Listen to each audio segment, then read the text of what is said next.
Qul ara'aytum in asbaha ma'ukum g'awran faman ya'tikum bima'in ma'in. Ayting ey Habibim, shu yerdan olayotgan suvlaringizni Alloh torttirib yuborsachi, tepadan bug' bo'lib chiqmay yomg'ir ham to'xtatsachi, qayerdan topasiz suvni?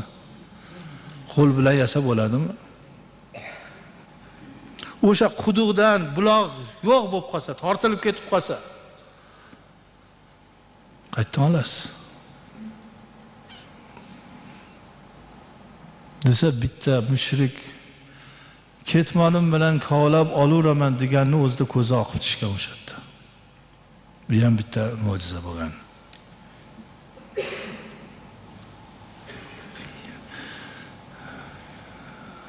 Sahroy Kabrdan ekskavator bilan kovlasib suv olsin o'lsin, bormikin suv?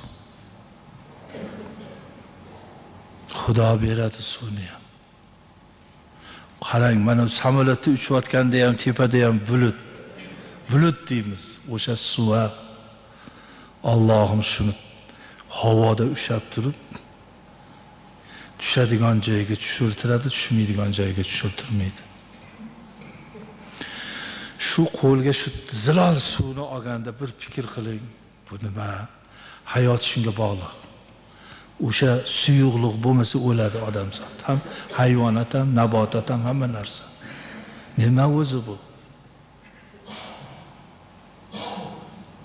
Buni yana ichganda taningizga yayrab, boshqa joylarga, hamma joyga ajralishini qarang. Tabiat paydo qilganda odamni shunday ichkari chiqib ketaverardi-da.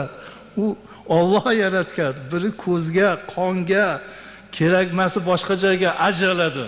Uning ichida xizmatkorlar shuni ajratib xizmat qilib turibdi, apparatlar.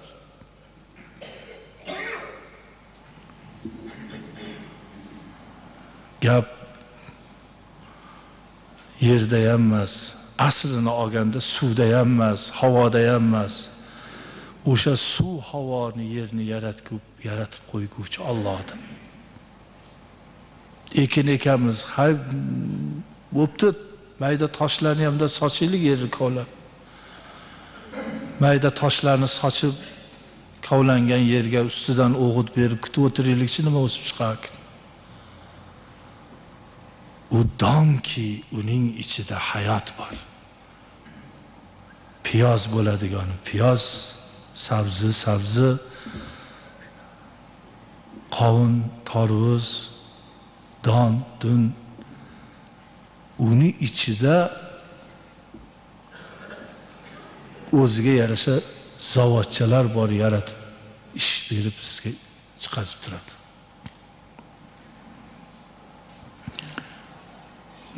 Man deganimiz bilan 3 kun suv ichmaylik, oling 5 kun suv ichmaylik, nima bo'ldi manligimiz? Tamam. Havoniku endi aytmasa ham bo'ladi, olib turgan nafasimiz. Alloh taolo dargohida qabul aylasin. Mana Sura-i Mulkning